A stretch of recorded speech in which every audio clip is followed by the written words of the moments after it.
માં ત્રિપુર ભૈરવી.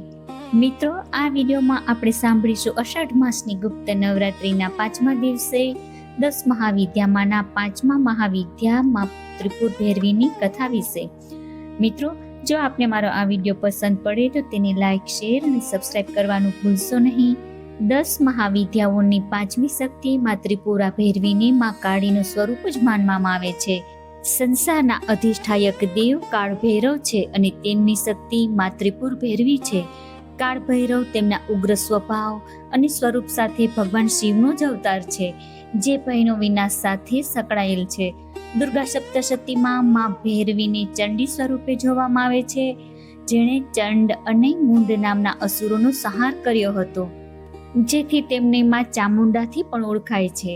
માં ત્રિપુર ભૈરવીના 2 સ્વરૂપ છે, જેમાં પહેલું માં કાળી સમાન છે, જેમાં માં સ્મશાનમાં શવ પર બેઠા છે અને માના ચારેય હાથમાં ખડગ, ત્રિશૂળ, અસુરનું કપાયેલું મસ્તક અને ચોથો હાથ અભય મુદ્રામાં છે. માં ત્રિપુર ભૈરવીનું બીજું સ્વરૂપ માં પાર્વતી સમાન છે, જેમાં માનો તેજ હજારો સૂર્યના તેજ સમાન છે.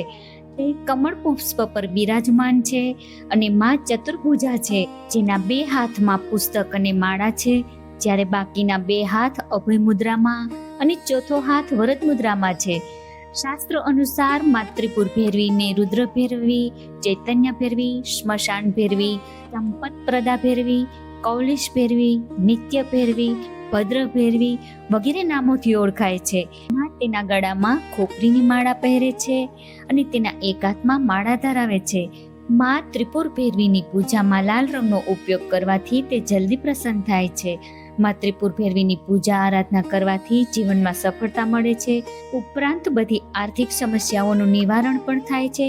માં ત્રિપુર ભૈરવીના મંત્રોના જાપ કરવાથી અને પૂજા કરી ભક્તિભાવથી હોમ યજ્ઞ કરવાથી માં જલ્દી પ્રસન્ન થાય છે. ઈચ્છિત વર કે કન્યા સાથે લગ્ન માટે પણ તેમની પૂજા કરવામાં આવે છે.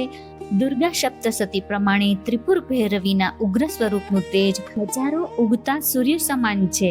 તાંત્રિક પરંપરામાં તેમને જ આદ્યશક્તિ માં કાળીનું એક સ્વરૂપ માનવામાં આવે છે અને તેમનું નામ ત્રણેય લોકમાં સૂર્ય, ચંદ્ર અને અગ્નિની દિવ્ય ઉર્જાનું પ્રતીક છે. માં ત્રિપુર ભૈરવી કુંડલી શક્તિના પ્રતીક સમાન છે અને તેની સાધનાથી મનની એકાગ્રતા અને આંતરિક ચેતનાનો વિકાસ થાય છે. માં ભૈરવીની ઉપાસનાથી ભક્તોના તમામ ભૌતિક અને માનસિક બંધનો દૂર થાય છે અને જીવનમાં અપાર સફળતા અને સંપત્તિ પ્રદાન કરે છે. માની સાધનાથી વ્યક્તિમાં ભયનો નાશ થાય છે અને અદ્ભુત તેજસ્વીતા આવે છે. મિત્રો, હવે આપણે સાંભળીશું માં ત્રિપુર ભૈરવીની કથા. વૈદિક શાસ્ત્રો પ્રમાણે એક સમયે માં કાળીને ગૌરવર્ણ પ્રાપ્ત કરવાની ઈચ્છા થઈ. ત્યારે માં કાળી ભગવાન શિવ સમક્ષ હતા અને ત્યારે માં અચાનક અંતર્ધ્યાન થઈ ગયા અને ત્યારે ભગવાન શિવજીએ માં કાળીની શોધખોળ કરી, છતાં માં કાળી ન મળ્યા. ત્યારે ભગવાન શિવે દેવર્ષિ નારદને માં કાળી વિશે પૂછ્યું.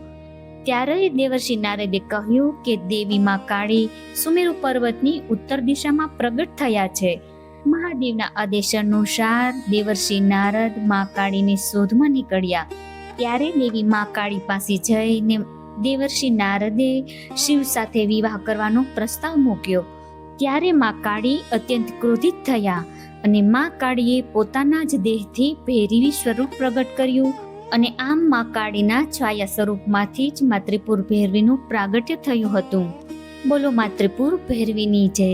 મિત્રો, આ વિડીયોમાં આપણે સાંભળ્યા 10 મહાવિદ્યાઓના 5મી મહાવિદ્યા માં ત્રિપુર ભૈરવીની કથા. મિત્રો, મને આશા છે કે આપ સર્વને જરૂરથી પસંદ પડશે. ધન્યવાદ.